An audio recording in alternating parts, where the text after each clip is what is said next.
This episode is part of the Meet the Maker series, where we highlight an entrepreneur who is making specialty gear for ice climbers. If you've ever wanted to hear the story behind some of your favorite and soon-to-be favorite products, that's what today's conversation is about. We're doing this because we believe that thoughtfully designed gear is more than the sum of its parts. They are crafted by folks who have decades of experience in the sport, are refined through countless iterations and testing, and brought to life with genuine passion to solve real problems. Said another way, these folks represent the heart and soul of product innovation. On today's mini episode, we talk with Kyle Willis of High Mountain Gear, who creates specialized equipment for alpinists, guides, and climbers. I mean specialized too. Specialized like 4-ounce ice hammocks or ski guide tarps, gear that most businesses run away from making, but not Kyle. That's because he's driven to fill gaps in the outdoor market. His product decision process always starts with the question, why doesn't this exist? And then he goes and makes it. Specific to ice climbers, Kyle is giving away a few crampon pouches that's new this year to you, dear listeners.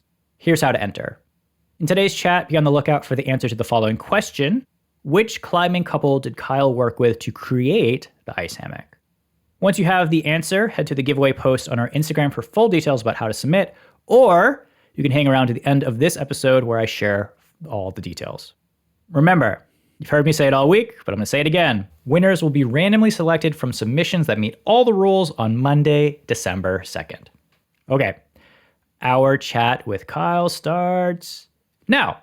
I was like, is that like the only reason to go out? Like, do you derive all of your happiness from that like one achievement, you know? And after hiking the Appalachian Trail and doing climbs and first ascents and big walls and dangerous routes and having pictures in like the American Alpine Journal, what is like? Do I define myself by the achievements or the path that I took to get there, and the people that have, that I've met and joined along the way and had those experiences with? It sounds like a development of character, maybe a refinement of what is personally meaningful for you, and maybe sort of reevaluating priorities. And I'm wondering with the business, where does that fall in line now for you? Not that you're defining yourself through the business, but sort of how does that play into sort of this larger concept of the things that you do? Yeah, I feel like the High Mountain Gear for me as an owner is at a crossroads at that point where it's changing between like I am excited to make new things versus I am excited that people are taking my equipment and they're going out and they're like, I achieved this goal in my life with this thing. Like Dane Stedman, he came back from Pakistan.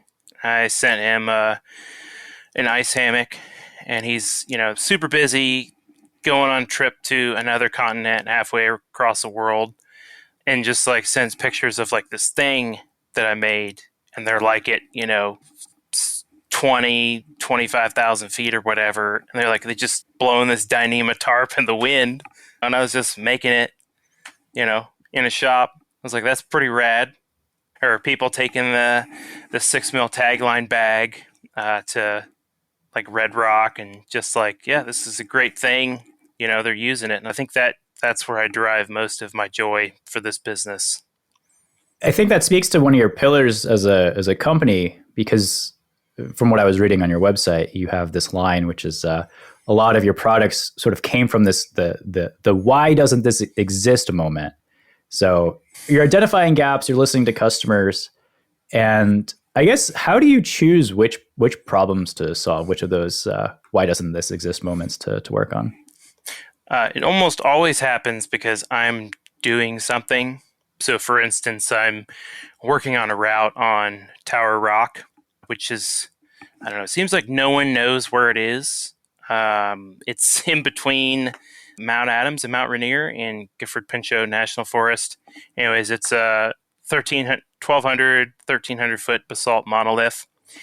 I was out there bolting around by myself on lead, ground up, and I was using the Taco Portal Edge one night, and it was it was like 85 during the day, and at nighttime it was like 75. Hmm. And I had a sleeping bag, and I put the sleeping bag on. I was like, it is way too hot. Take the sleeping bag off, and I'm getting eaten by mosquitoes. And so this repeated all night. And I was like, there really needs to be a mosquito net for portaledges, right? There is none of that. Either you have a storm fly or you have nothing, right? Or like a sheet or something to cover yourself with. So I've been developing a universal bug net for portaledges.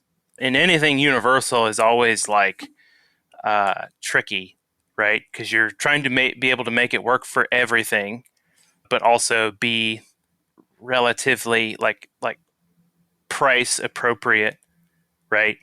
And then also, does it make me money?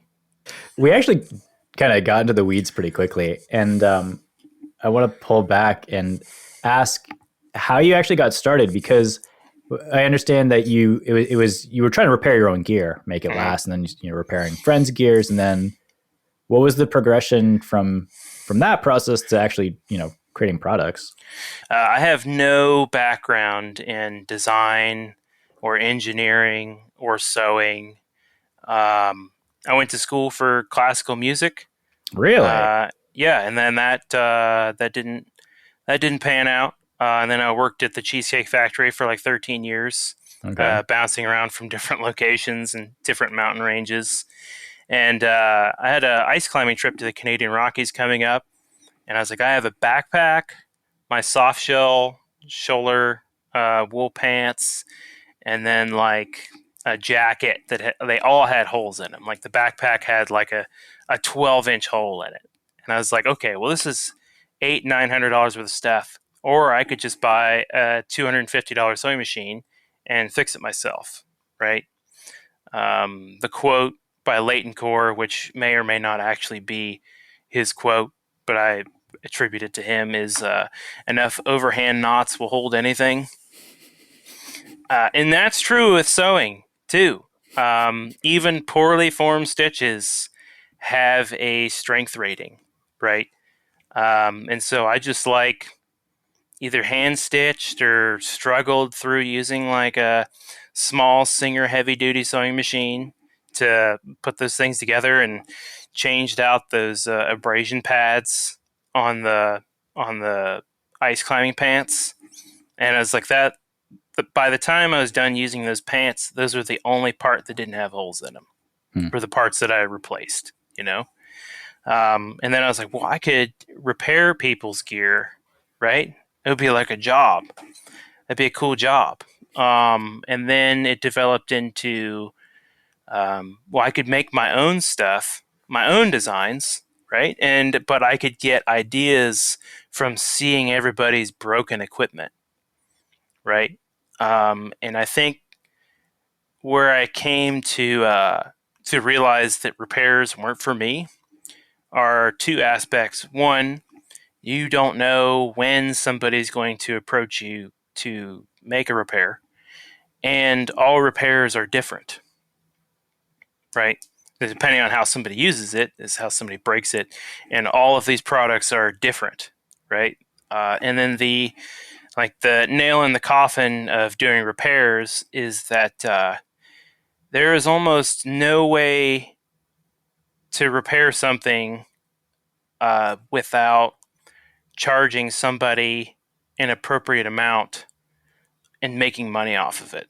So somebody gave me a backpack, and they're like, this backpack has a hole in it. And I was like, well, I could either go buy this crazy long arm patching machine, uh, which I would never pay off with doing repairs. It would take forever.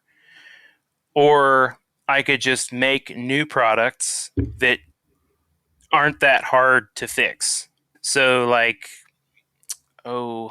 just all of the ultralight backpack makers these days make these packs that have like 4 or 5 panels, right? So they'll have, like my Wrangler backpack is basically like one strip of fabric that goes all the way around, and then there's like 2 sides on it. So if you blew out or cut a huge hole in the side of the backpack, you can just like rip the stitches in a rectangle and then like replace that entire panel. Whereas like an Osprey backpack, it's impossible, right? They have so many pieces. Like I keep saying the Wrangler backpack. That's basically like everyone else's backpack, right? Of cottage industries, where there's only really like 30 total parts and maybe like 8 pieces of fabric. Or if you look at an Osprey backpack, where the labor to make these things is inexpensive, there's just like large combinations of intricate stitching and then backs to that with multiple pieces. And that's like impossible for somebody to repair.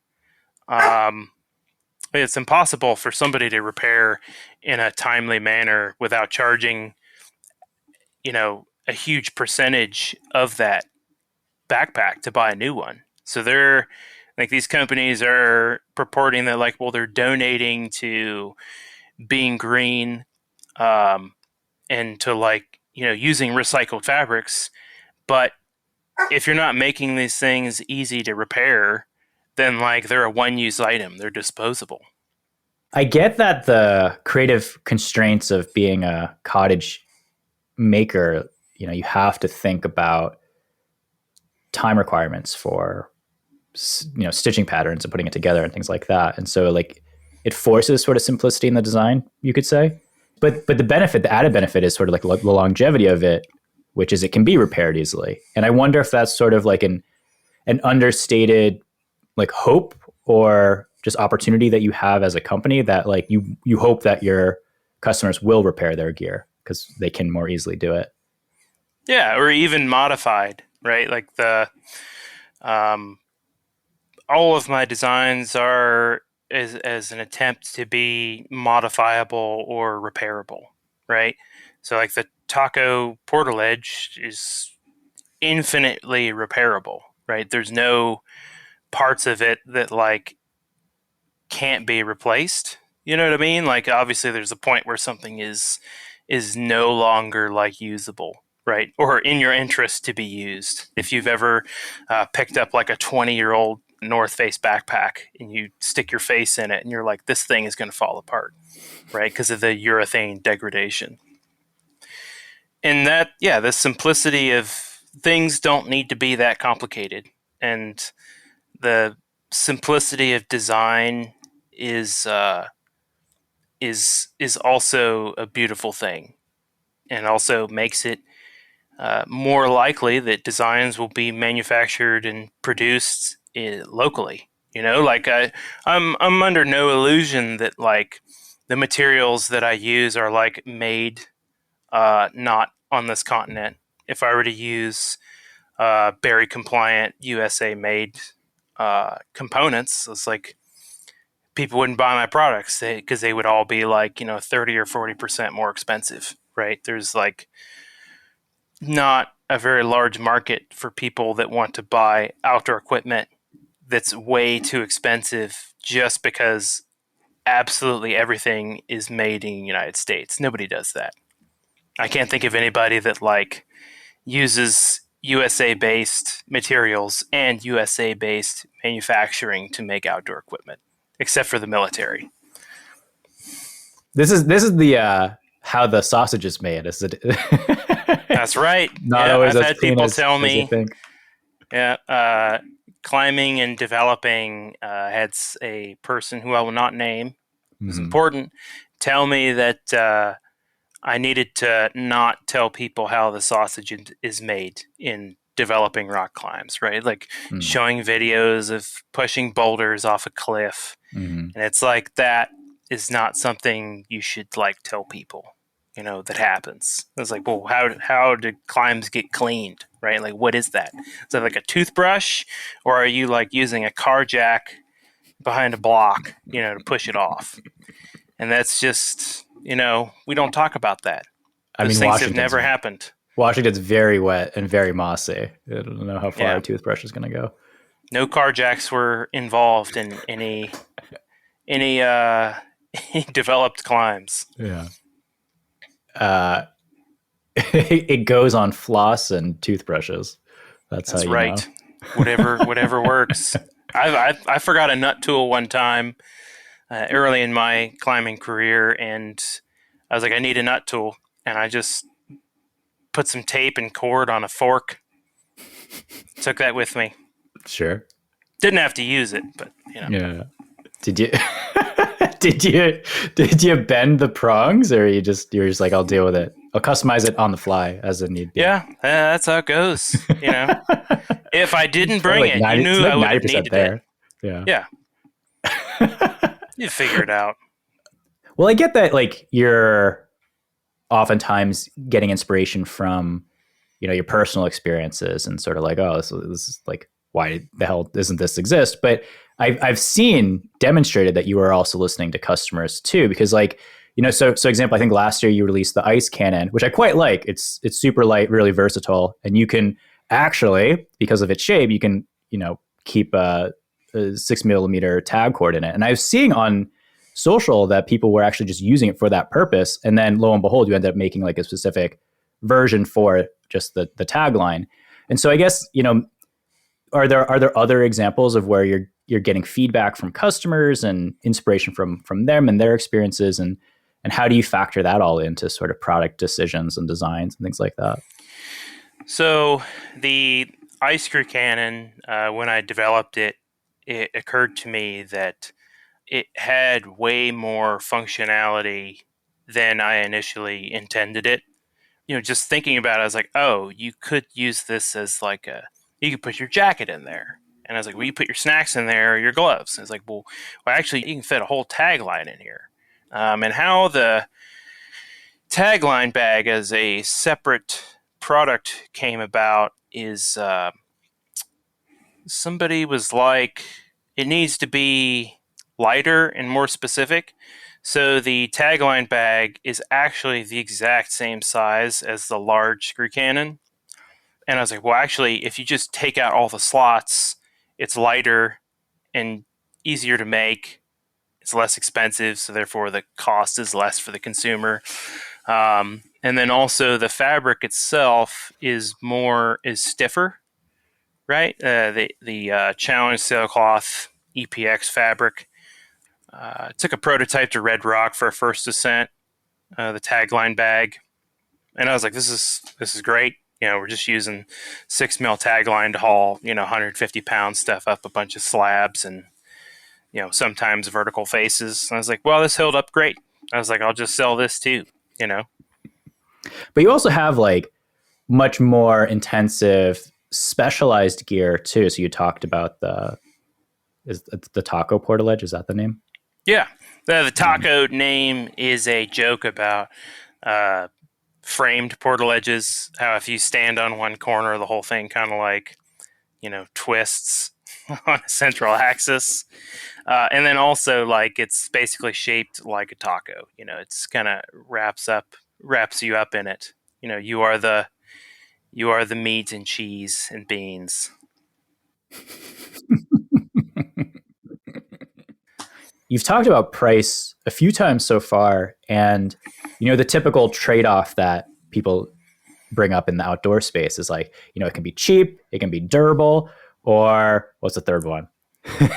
Light, Or it lightweight. can be light. That's right. That's Yeah. right. And you have to choose two.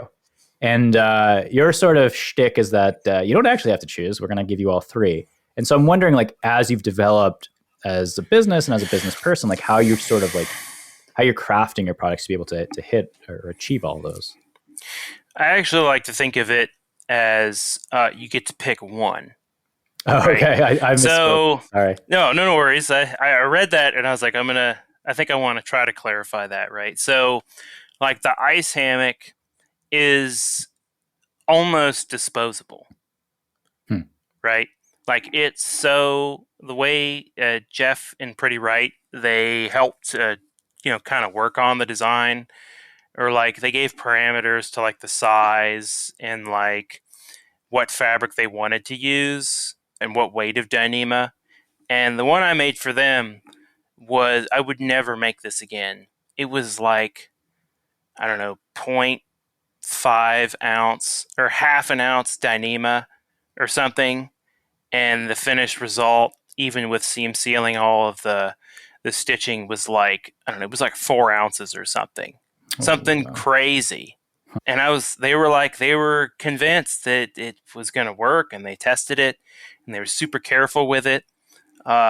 Dane Stedman, he took one and used it once on his trip, and I used, I think, like 30% heavier fabric, and he was like, I would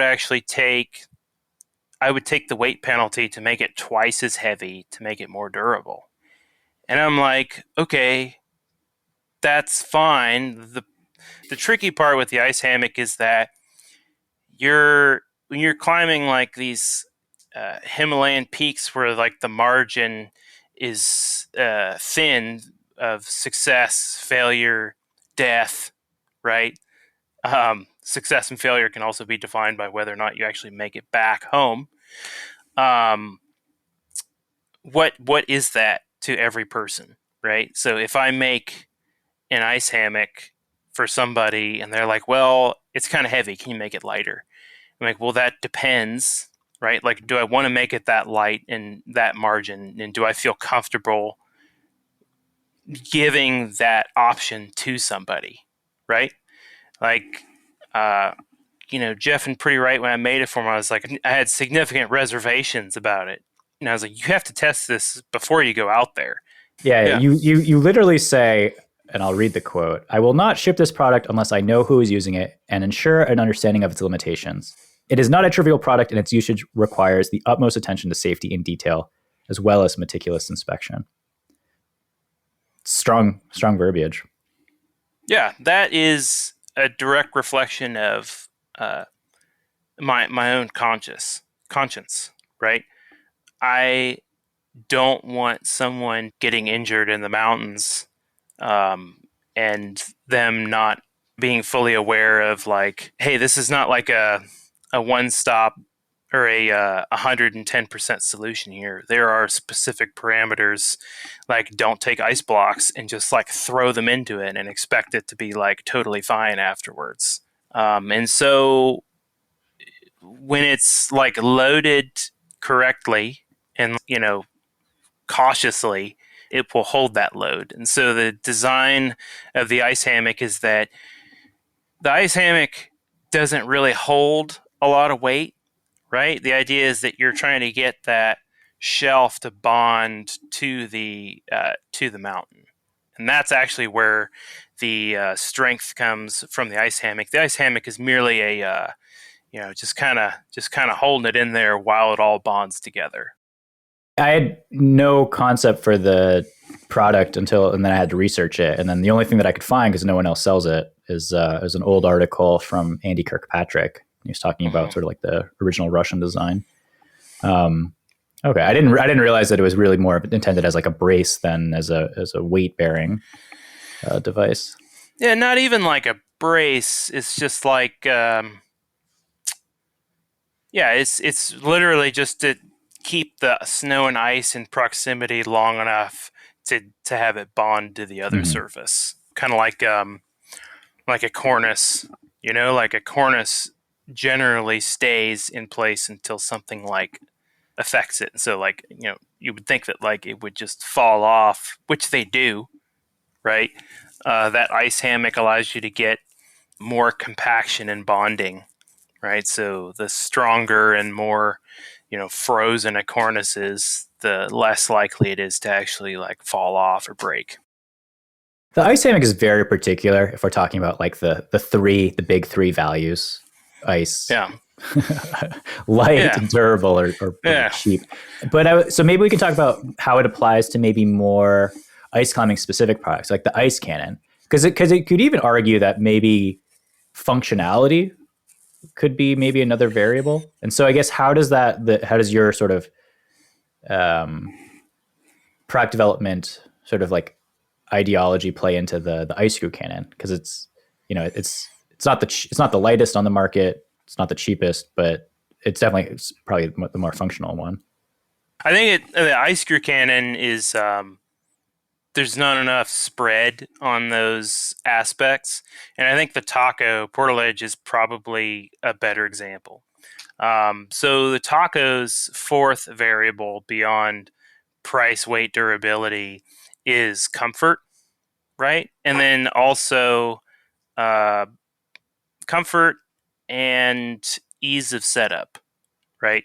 So if you want to take a 20-inch super narrow ultralight pad and set it up on a mountain and just like throw it up there, probably not going to be the most comfortable thing that you could sleep in, right?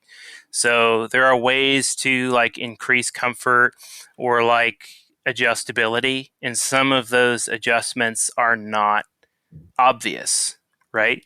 So one of the first users of the Super Taco, which was like I think 1 pound 3 ounces without the pad in it. He actually, or Kevin DeWeiss, he used it on a route on El Cap, and he just like straight up girth hitched like just a strap to pull up the whole ledge so it would fit on an anchor, an existing anchor. And that's kind of the point of the taco, is that like you might have to change where you bivvy as opposed to like just throwing up a rigid frame ledge. And it's like, well, there it is, right? Super comfortable flat surface. When I climbed the nose a couple years ago, the anchor below the great roof only really had space for one taco, right? And there was kind of a ledge there, so you can't really, there's no cracks or any anchors.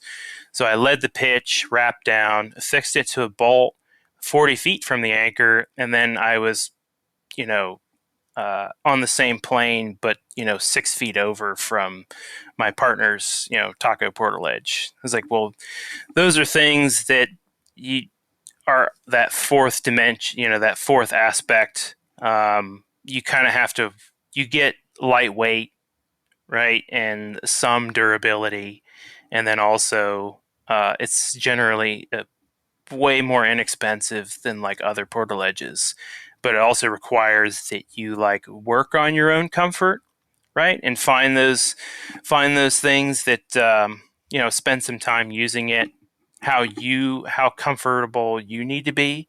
So like having like a wider pad versus a lighter, narrower pad or shorter pad, that can increase your comfort. Or Jan Camus has a video about making your own spreader bar at the top, which draws into another question you had about customer input. It's I have difficulty sometimes like taking customer input, and it used to be pretty bad, right? And like I generally wouldn't tell customers like to their face like I think your idea is terrible, right? And then I would like come around and be like, ah, yeah, this is kind of a they're kind of right, okay. But now I fully embrace that like I don't know everything and haven't done everything there is to do. And so I met them halfway on the tag bag.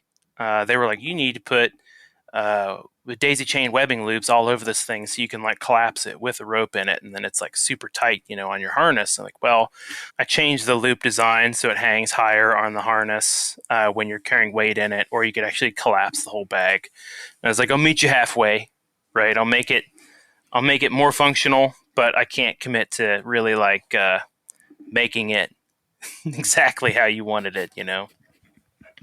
So it sounds like part of your design consideration is to be able to make it locally. And I guess can you just talk to sort of like that thought process and why you want to be able to produce in Washington? Yeah, a lot of the products that we make are, we sell in quantities that would not make sense to have produced in, in Asia, right, or other countries. There's just not a, like with the number of screw cannons or taco portal edges or ski guide tarps. There's no way I could order like 2,000 taco portal edges, right? I'd be sitting on that for a really long time. Also, I don't really like the fact that I want to know who's making these things, right? So when I have things manufactured within the state, or at one point I had someone, a single person making things in Oregon, and they were, we were shipping, materials and finished products or partially finished products back and forth. You can definitely, you feel good knowing that, like, well, you're employing like a single person, you know, I have a connection to who's making these things, right? Whereas, like, well, a lot of times I would, for larger orders, I would use like a specific, manufacturer, and then like for things that I didn't need like hundreds of, I would use like an individual, stitcher from home, a remote stitcher.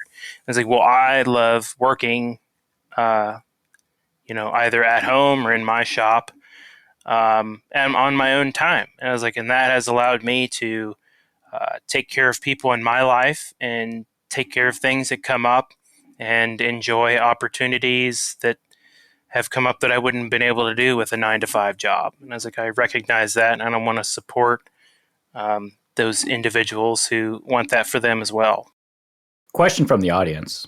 Mm-hmm. This is from a man, name's Tom Burney. Mm-hmm. And it's a question I don't quite understand, so maybe you can clarify. His question is, why won't you sell out?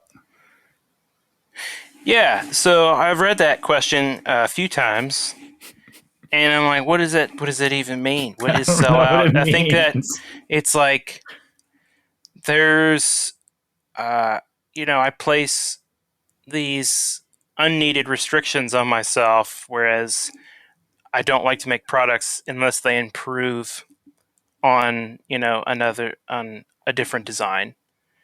Or I don't want to have things made, at least the manufacturing, in other places. I want it to have as close as possible. But I feel personally attached to these products.